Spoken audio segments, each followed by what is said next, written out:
Uh, Thank you, everyone. Well, let's get started. Welcome to tonight's Planning and Development Committee, January 25th, 2021's meeting. I'm going to call the meeting to order. We have a quorum. Would someone please make the motion regarding suspension of the rules to allow for remote participation? Alderman Wilson, I move that we suspend. Thank you. I move that we suspend the rules to allow us to conduct the meeting utilizing the Zoom's video conference software in lieu of an in-person meeting in conformance with the governor's prior directives relating to the COVID-19 pandemic. Is there a second? I'll second it. We have Sarah Flax here tonight as our staff person to the committee. Sarah, would you please call the roll on that? Happy to do so. Alderman Fisk. I don't think she's here. Not here. Alderman Nguyen. Yes. Alderman Wilson. Aye. Alderman Ruth Simmons. Aye. Alderman Suffredin. Aye. Alderman Ravel. Aye. And Alderman Rainey. Here.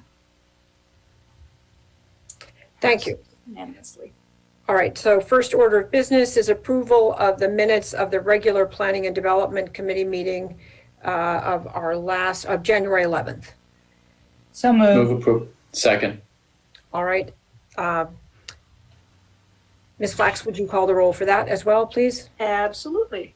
We still don't see Alderman Fisk. Alderman Nguyen. Aye. Alderman Wilson. Aye. Alderman Ruth Simmons. Aye. Alderman Suffredin. Aye. Alderman Ravel. Aye. And Alderman Rainey. Aye. And we have Alderman Fisk here as well now.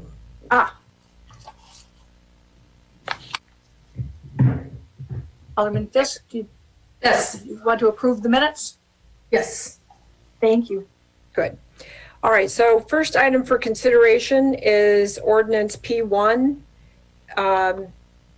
Would someone like to take that, or I can read it out loud myself? Alderman Nguyen, Nicholas Cummings, Deputy City Attorney. Were there no people that signed up for public comment? Oh, thank you. I'm sorry, I tend to do that remotely. Yes, we do have a number of people who have signed up for public comment. Ms. Flax had told me that. Sarah, can you have the first two names or three names? Well, some people have signed up for specific items, so I can see that they are not. I don't have Ms. Tina Payden is signed up for public comment. I don't know what item she wished to address. All the others are for P2.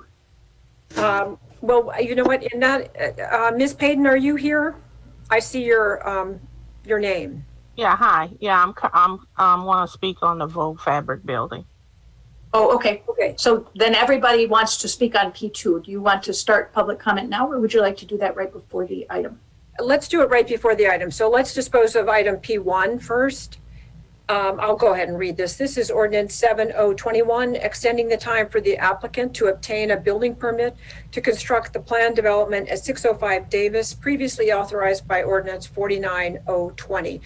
Staff recommends the City Council adopt this ordinance to extend the time to obtain a building permit, which was originally approved in April of 2020. The ordinance grants an 18-month extension to obtain this permits for the construction of the office building on the property by October 27th, 2022. Second. I move introduction, and we have a second. Okay. Is there any discussion on this? All right, Ms. Flax, would you call the roll? Absolutely. Alderman Fisk. Yes. Alderman Nguyen. Yes. Alderman Wilson. Yes. Alderman Ruth Simmons. Aye. Alderman Suffredin. Aye. Yes. Alderman Ravel. Aye. And Alderman Rainey. Aye. All right.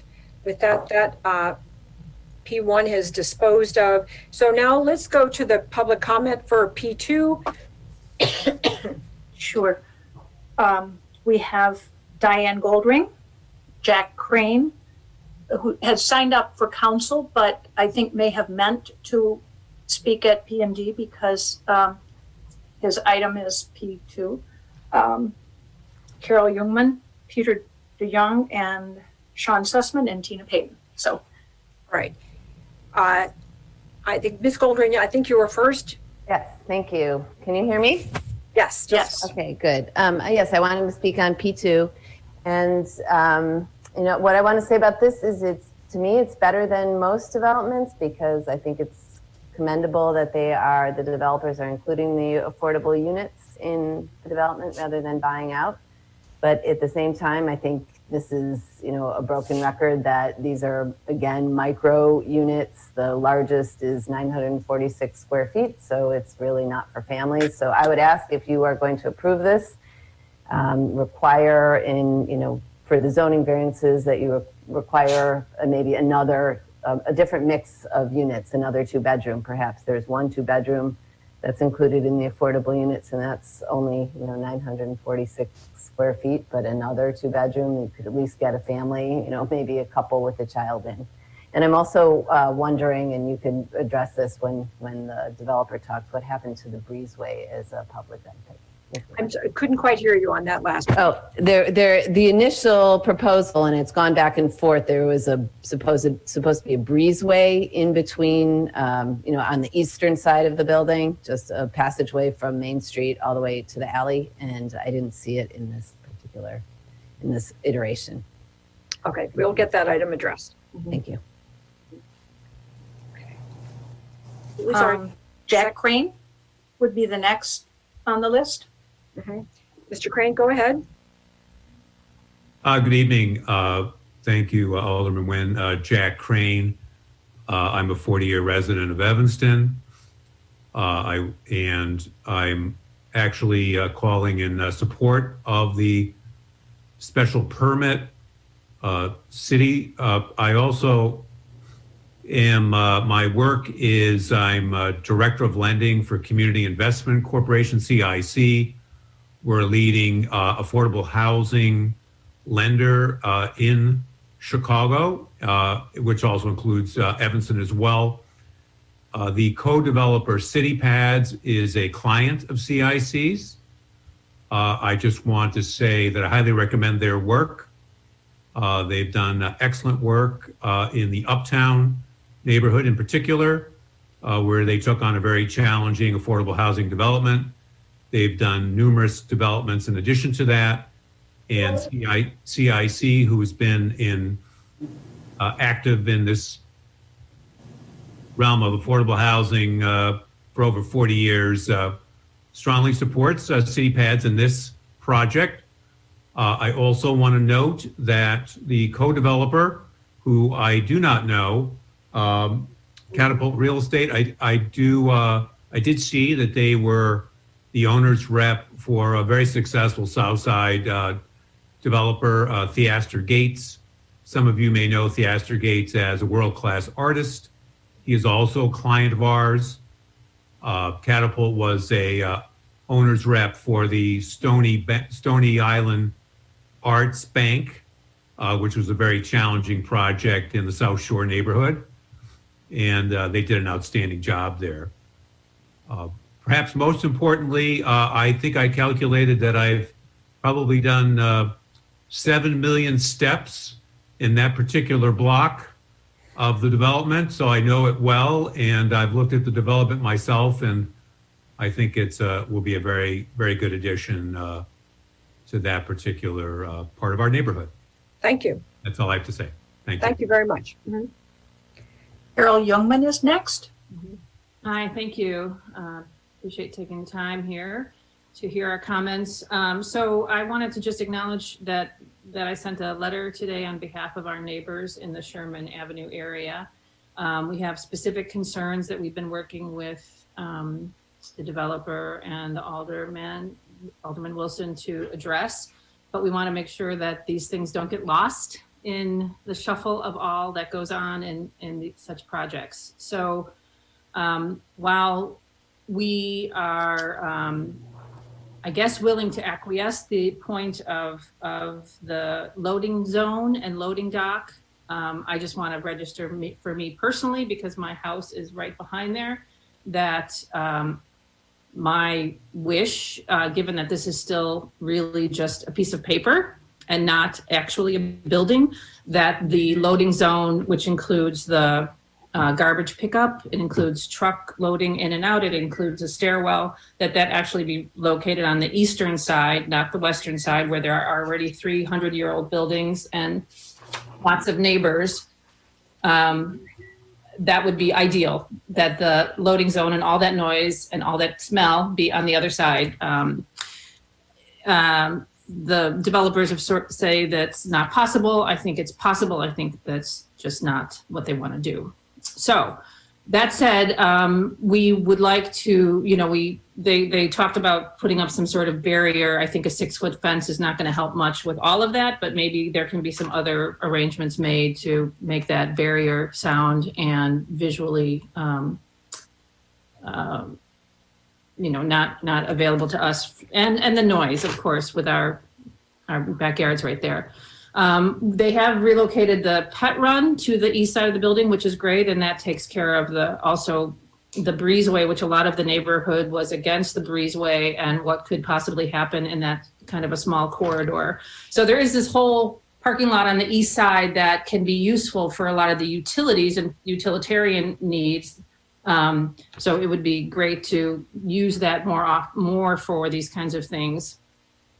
So there's a side yard that has not yet been programmed, and we really hope that because it butts up against our 3 backyards and there's already a rooftop deck, that this kind of side yard is used minimally. It can be a peaceful space, but we would like to be able to have that be a quiet space without grilling and such. And then there's going to be a fence, some kind of fencing back there. And we have to make sure that we have enough space that we can get in and out, because I have no other access out of my backyard except for right up against where the property line is. And the developers did say that they would provide fencing for our backyard so that it's more pleasing than what it currently looks like. And so we wanted that in writing. They also talked about relocating a divvy station somewhere else instead of having it right there on the property, because a lot of the neighbors were not interested in having a divvy station right there, since there's another one in the area not too far away. Security cameras, we talked about having that monitored around the alley side of the building, and as well additional signage, because that alley is so, there's just so much traffic and activity and it's super hard to see. So extra signage and such. Garage door alarm, that it's not going to be loud and lights flashing and all of that, again, to protect the sanctity of the neighborhood. The gates, the plan that we just received, which is about the demolition, has basically the gates pretty much blocking our exit, blocking where we put our trash and where the garbage cans go. So we have to make sure that we have access to our backyard and out as a safety issue through for the 3 properties butting up against this, even during the demolition phase. And then we are also working with Alderman Wilson to request that we reestablish a permitted area on Sherman, and that it be a 24-hour permit because the parking is very congested here. And while the developer remains to be committed to having some parking, we don't feel like it's adequate for what is probably going to be happening in the neighborhood. And then there's some concerns about congestion at the Main and Sherman crossroad, which I know is a city issue, not a development issue. And then we listed out in the letter also some of the recommendations that the DAPR committee made, and we have that in writing as well, which I won't go through all of that. So I know a couple of other neighbors might be here to speak, but we want to just put that on public record and be sure that gets enacted or policized or whatever. Right. And Ms. Youngman, I received your letter today and wrote back to you, and I think all members of the committee did as well. And we will make sure that it becomes part of the permanent record for this, and that it's part of our discussion. Each of those items that you raised, we need to address them. Thank you. Okay, thank you. Mr. DeJong, are you next? Yeah, Yes. Okay. I'm happy to be next. Thank you for your time and thank you for the involvement that all of you have had in this. This is kind of shocking to us because we're a small residential area. I know that it looks like there's some development on Main Street, and there is. Most of the more dense development is on the east side of Chicago Avenue, not on the west side. So it's kind of scary to us who have single and two flat homes here that this is coming in. I think if the city's going to be dealing with more of this, it would be nice if there was more of a plan for how to integrate a neighborhood like ours with something like this. One of the issues is that I think the traffic study is really outdated because it is from years ago, and it doesn't take into account the additional traffic on Sherman Avenue because of the way Chicago Avenue has been refitted to not offer as much traffic to flow through. Also, I think there's a difference between the number of parking spaces that are rented in one of the developments and the number of residents who actually have cars. And I would really love to see the city move forward with some kind of plan to know how many residents in a development like this have cars versus how many rent a parking space, so that we can really know what's happening in the community. One of the things that had been suggested by you for this was just a few of them. One of them was sidewalk development within a half mile of this development. I think that would really be nice, considering that we're looking at this trying to be a walkable neighborhood, and the city doesn't have the funds to repair some of the sidewalks that have been damaged by the trees. Essentially, our trees are getting very large, and it's harder for them for the sidewalks to be maintained for that. Also, you had suggested that the building commit some money toward plowing and de-icing the alley. I think at least from their driveway to Sherman should be done, because I would imagine they're going to do like other people do and push their stuff into the alley as they plow. And it's probably going to throw snow in front of me, and my little Prius is just not going to get out unless I get out there. And you got a 70-year-old man shoveling the snow out, it's not good. And that's, I guess that's pretty much it, Yeah. I appreciate your time. Thank you. Thank you. Mm-hmm. Sean Sussman is next on the list. And then Tina Payton. I'm not sure Mr. Sussman is here on this call. Then Tina Payton. Excuse me. Good evening, everyone. I would like to speak on the Main Street building. My family has probably been on the block. We're half a block from Vogue Fabrics. And we've owned the property for 70 plus years. And for Carol, I hope that I could get in touch with you, because I haven't been, I spoke with Alderman Wilson at the beginning and tried to get some response from him and the developer. I've had just one email from Alderman Wilson, but no further correspondence. And I believe I have some of the same comments. Parking is very fierce in this area, and it's a small residential street. And I want to hold accountable the developer for making a family building. We have a lot of structures on Chicago Avenue that are large and in charge. And our block at Sherman and Main is a family area. And so the affordable housing that the developer is planning on making is 5 studios, 6 one-bedrooms, and 1 two-bedroom. Obviously, a family is not going in a studio, and is questionable about a 1-bedroom family. So you have 1 2-bedroom for family. So the chairs and committee members, aldermen, planning and development, and everybody else needs to start holding developers responsible for real affordable housing, not just studios and 1-bedroom. And I would like to see if we could address these concerns before proceeding, as Alderman Nguyen did with her project on Chicago Avenue. We need to see how we can make more 3-bedrooms or for families. These projects are pushing out low-income families and minorities, and we're not addressing this here because there is no place for these families to go.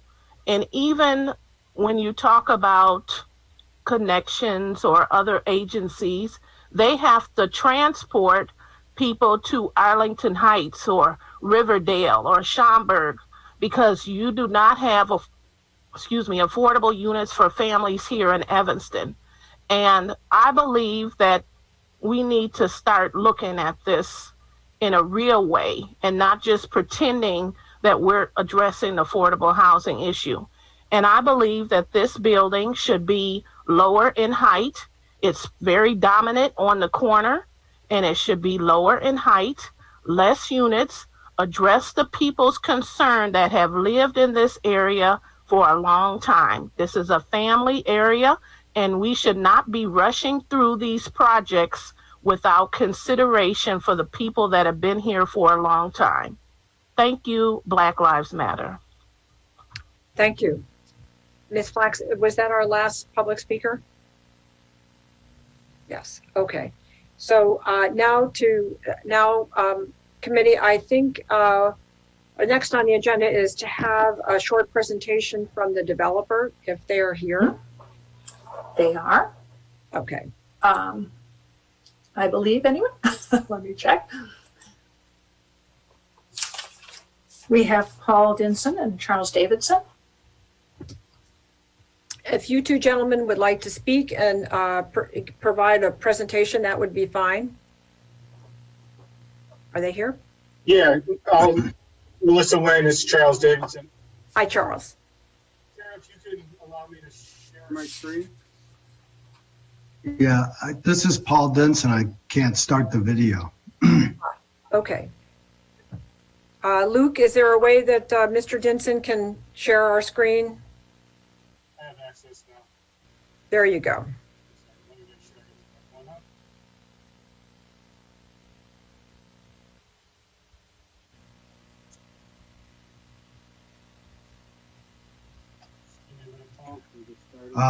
I guess I can talk. It says that the host is stopping me from starting my video. So. Oh, do you want me to run the video, or do you want to? I brought it up on the screen. No, you can do it. I'm saying my face. Oh, yeah, that's true.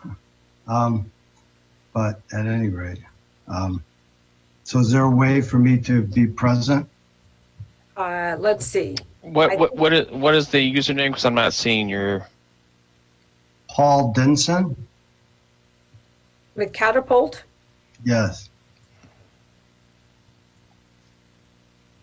It says you cannot start video because the host has stopped it. You can start my video. There you are. Hello. Welcome. Well, thank you. I'm Paul Denson, the president of Catapult Real Estate Solutions. We are the developer of the Vogue site along with CityPads. And Built Form is the architect.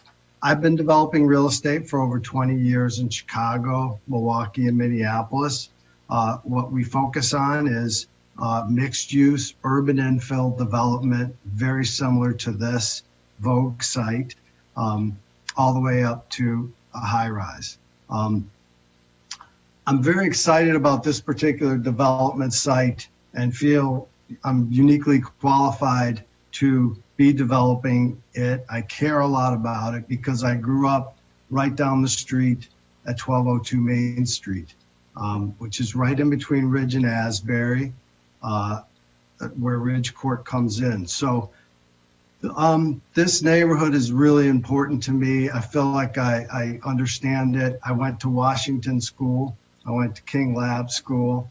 I went to Nichols Junior High right down the street, and then of course went to ETHS. So this, I'm very familiar with it all the way through, what it's been and what it could be. I even worked on this very same block at a store called Copper Rivet, which some of you may remember. It was a jeans store at 713 Main. And I bring all this up again because I'm familiar with the area and I care very deeply about it.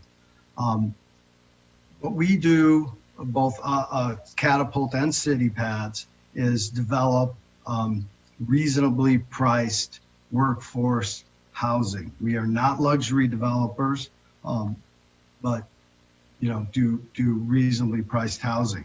Our goal for this site is to develop a project that fosters a vibrant Main Street district. This is on Main Street. It is in a retail district. We'll be replacing the Vogue Fabric site, which, although the business is iconic, they have made the decision to leave the site. It's one story. It's a warehouse. And so what we want to do is revitalize this Main Street district. Main Street, along with Davis, is one of only 2 sites in all of Chicagoland that have both Metra and a CTA stop. So it makes it a really terrific site for a transit-oriented development.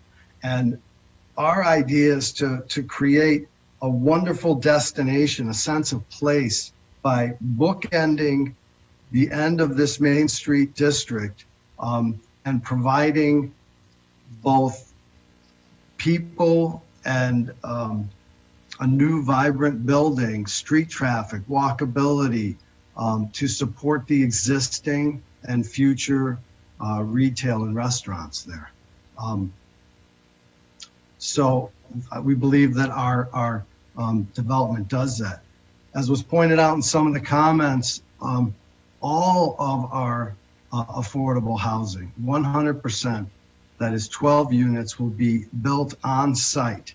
That's very important to us. That's what we always do, and we're going to do it in this situation. It's a significant commitment. We're not buying out of any of it. And as far as the number of the unit mix, that's simply a reflection, a proportionate reflection of what we're developing. Our retail is being developed to support, not compete with the existing retail. And we're doing all this market rate, meaning we're not taking or drawing on any public funds. Even though we're in a TIF district, we're doing this market rate, and we'll be contributing to the TIF district by doing this development.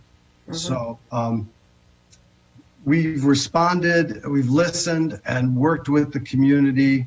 The first meeting we did have was with the adjacent townhouses, day one, and have spoken to them many times. And want to be a long-term great neighbor. And we'll continue to work with the neighbors. We've moved back our garage off the alley. We eliminated the walkway pursuant to comments by the community. We, at great expense, have enclosed the loading dock to deal with sound issues brought up by neighbors. We're happy to do it. We've changed the front facade to make it in context with the storefronts. We'll continue to do that. I thought that the architect, Arden Friedman from Built Form, could take us through the design, and I'm available for questions and comments. Okay, thank you.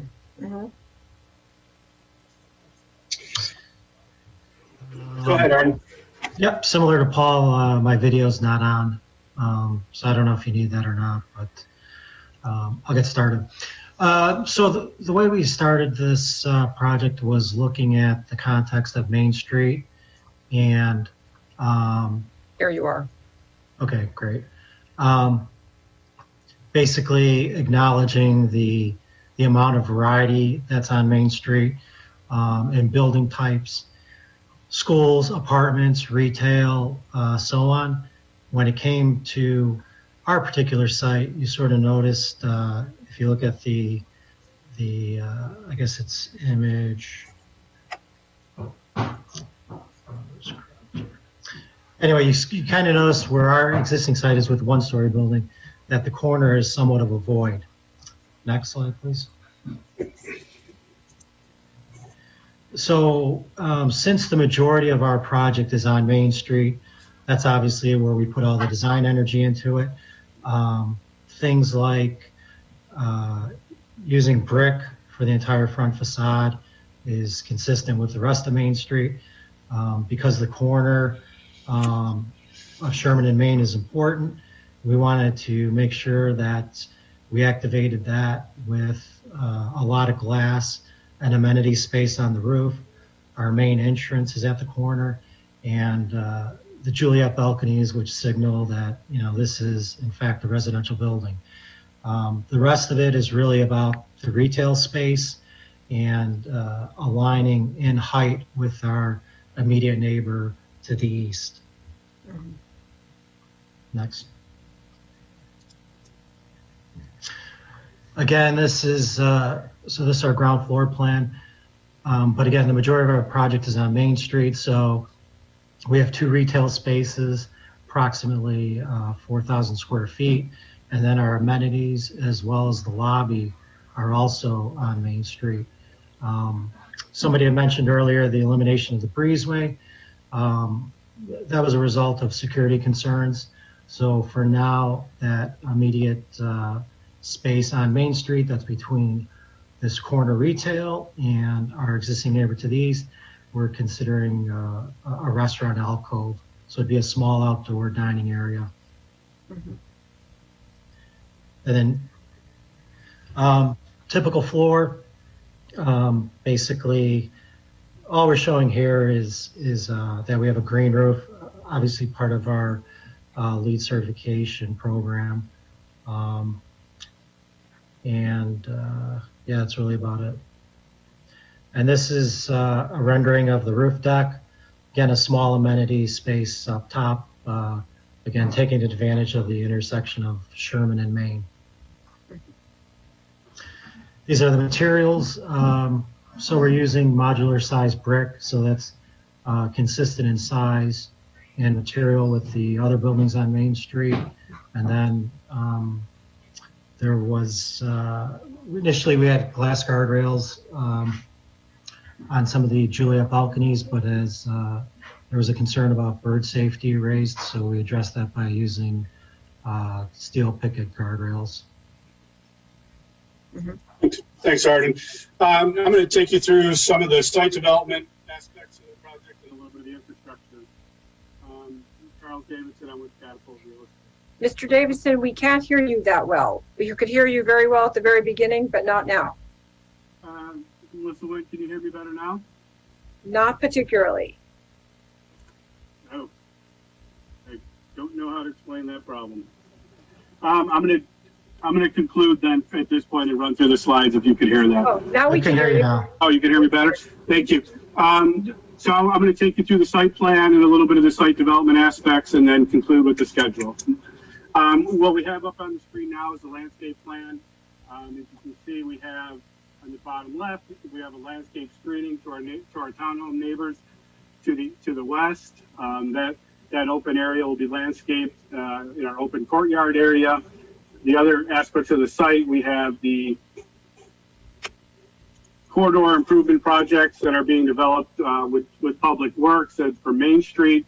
So I've had a number of meetings with Zoom meetings, if you will, with Public Works to kind of coordinate a number of the aspects of this development along with the ongoing activities that we have, that you have with infrastructure improvements in Main Street. We're excited to work with them on this project and coordinate our schedules.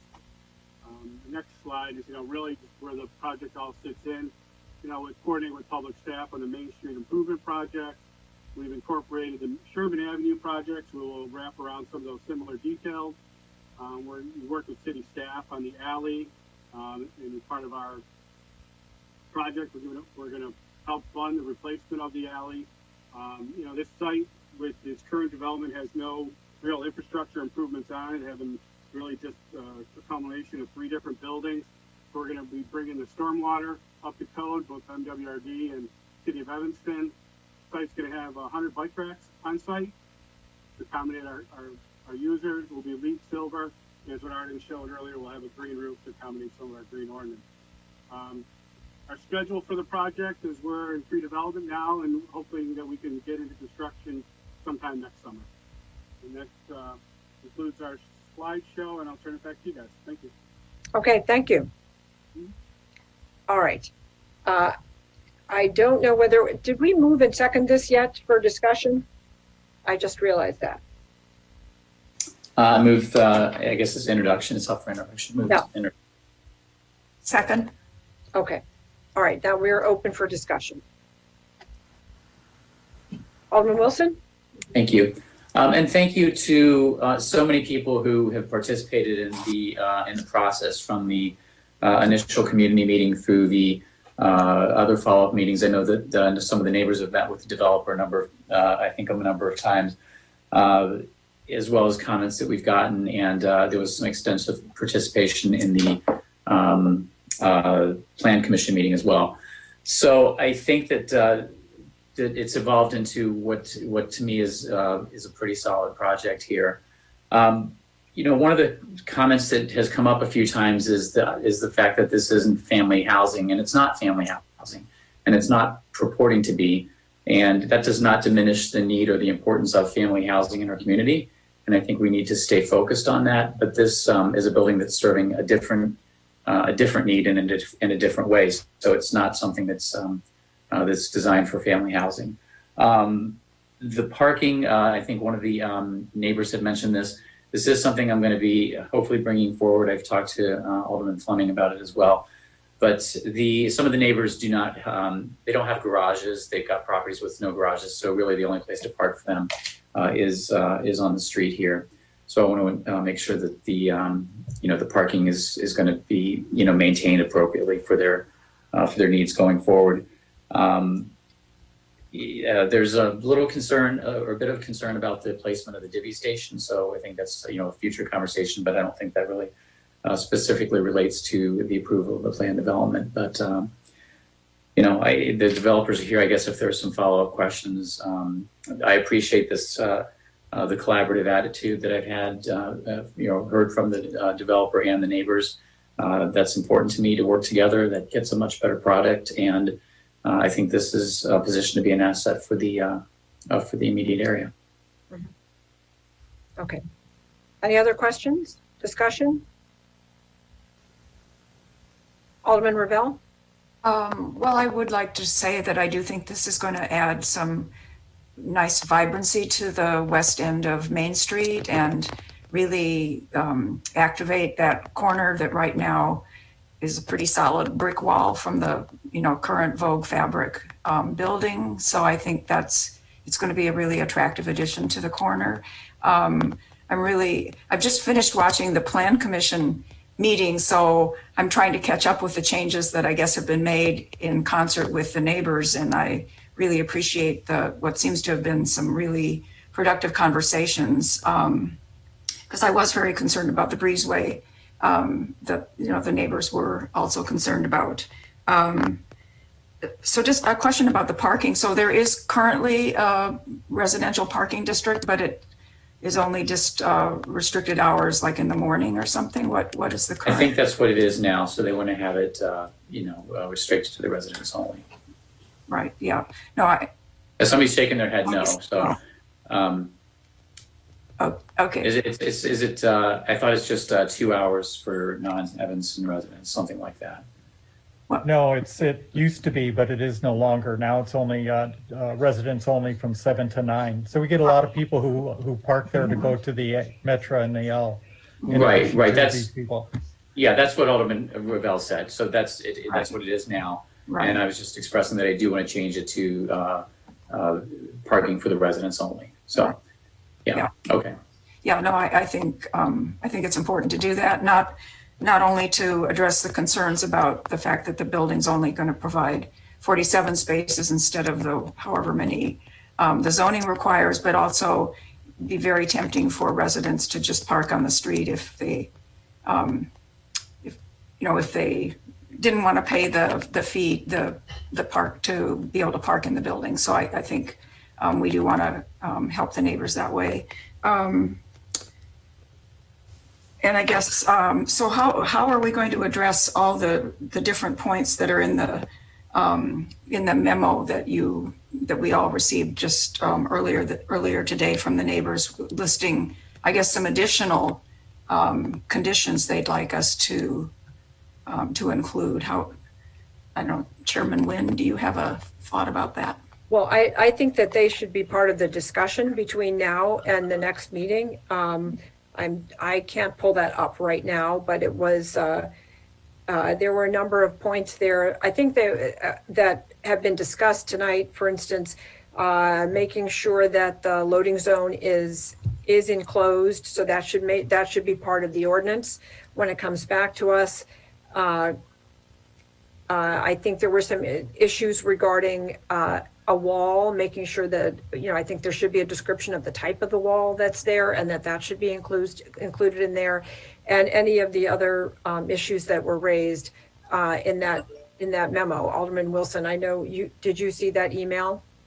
No, yes, I did. And that was sort of developed over a period of time with the neighbors.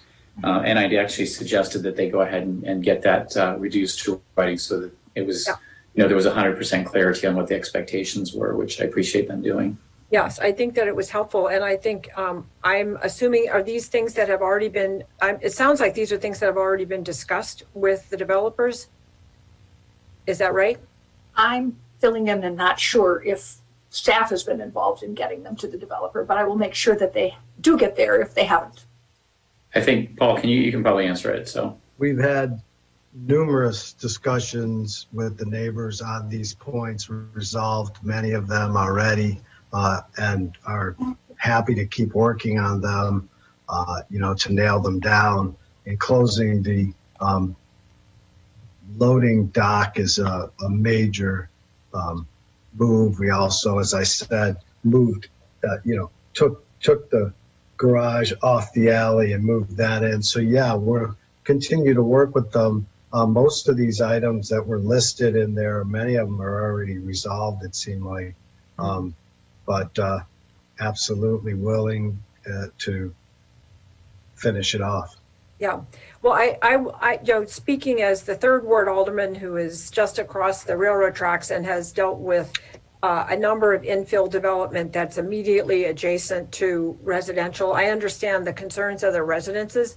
The residents here about the impact of a building and a big change, and that these changes that they're requesting are really important and quality of life issues. At Trader Joe's, we got Trader Joe's to enclose their loading dock, and it has made the difference to the community that backs up on Trader Joe's there. So I appreciate that that you have worked with the neighbors on that issue. And also that I also live directly behind Binny's, so I know how important a fence is, and that means I also live directly behind Whole Foods for 15 years, and so I know how important it is to make sure that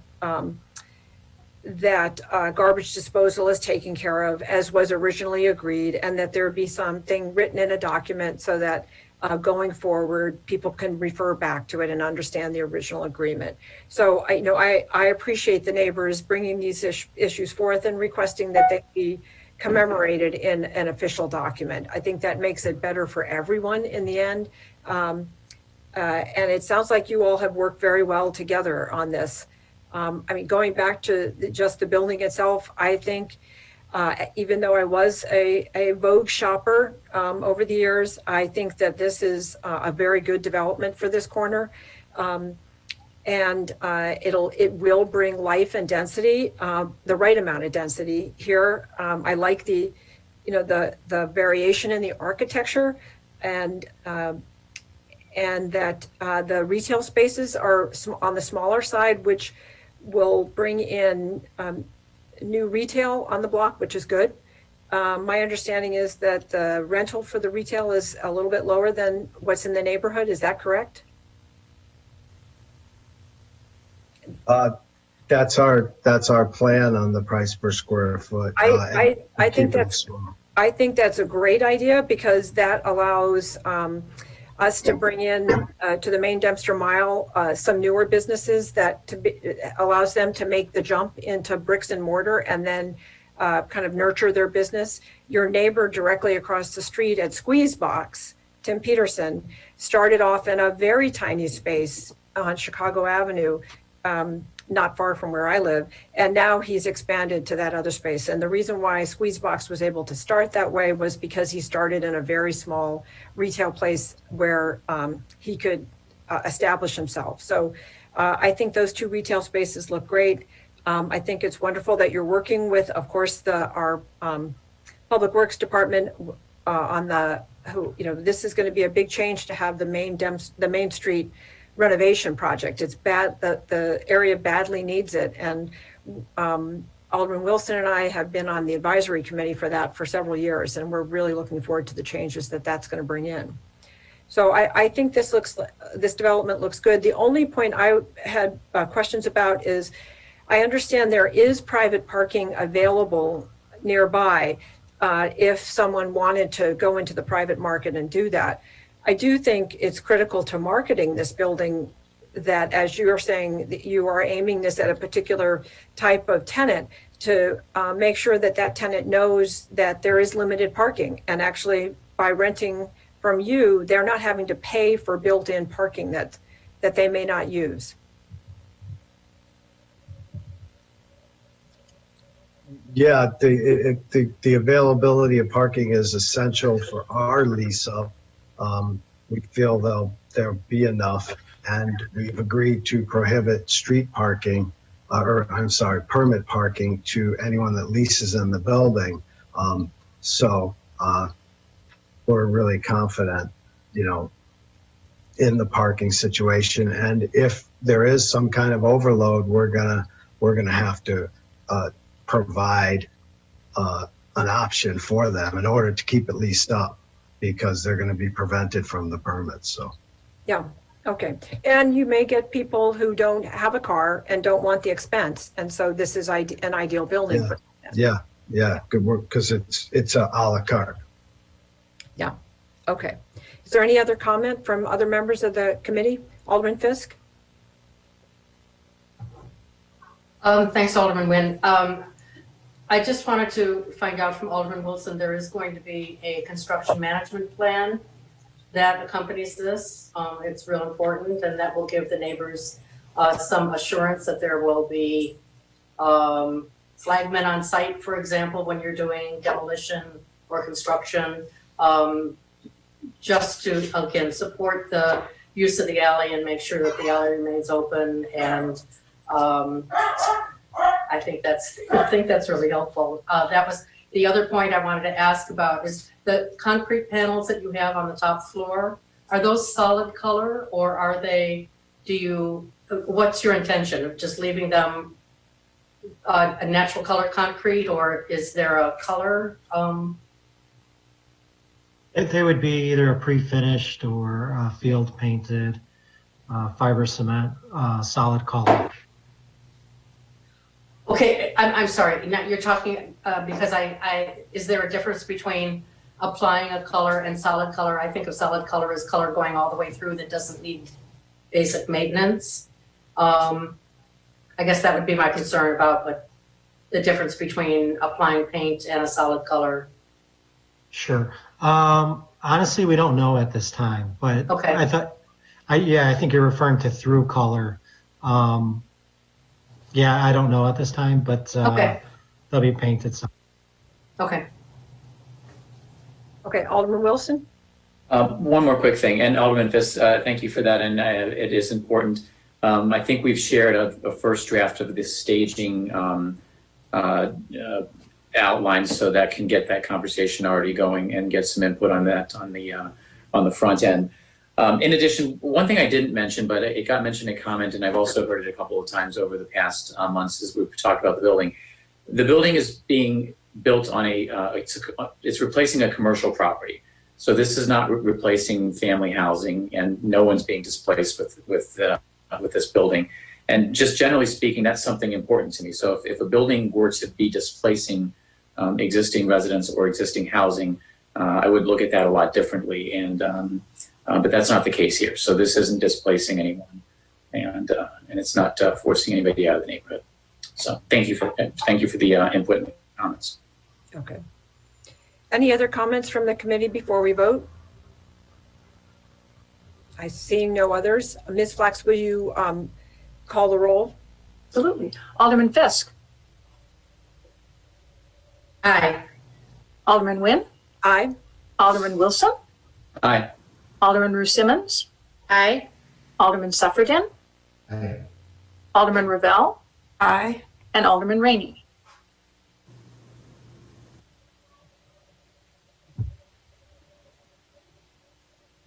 Aye. Okay. This unanimously. Yes, all right. So this matter will be introduced and then I expect at the committee, at the next meeting that we will see all of these issues that were raised by the neighbors to make sure that they're part of the ordinance. All right, okay. Thank you. Thank you. Thank you all. All Thank right, you. so at this point, that concludes our agenda. So do we have a motion to adjourn?